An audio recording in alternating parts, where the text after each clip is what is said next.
বঙ্গবন্ধুর জন্ম শতবার্ষিকী মার্চ মাস, যে মার্চ মাসের 7 তারিখে 1971 সালে তার একটি তর্জনীর হুঙ্কারে পুরো 7.5 কোটি বাঙালি ঝাঁপিয়ে পড়েছিল যুদ্ধে। যুদ্ধ শেষে ছিনিয়ে এনেছিল স্বাধীন দেশের স্বাধীন পতাকা। অনেকে বঙ্গবন্ধুর সেই ভাষণকে আব্রাহাম লিঙ্কনের গেটিসবার্গের ভাষণের সাথে তুলনা করে থাকেন, কিন্তু আমি কখনো সেই তুলনা করিনি।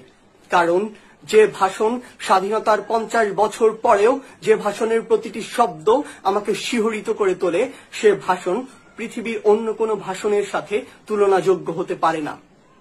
তাই তো আহমদ ছফা যথার্থই বলেছিলেন। তিনি বলেছিলেন, বাঙালি জাতির শ্রেষ্ঠ কাব্য বলাকা সোনার তরী কিংবা গীতাঞ্জলি নয়, বাঙালি জাতির শ্রেষ্ঠ কাব্য আর দাবায় রাখতে পারবা না।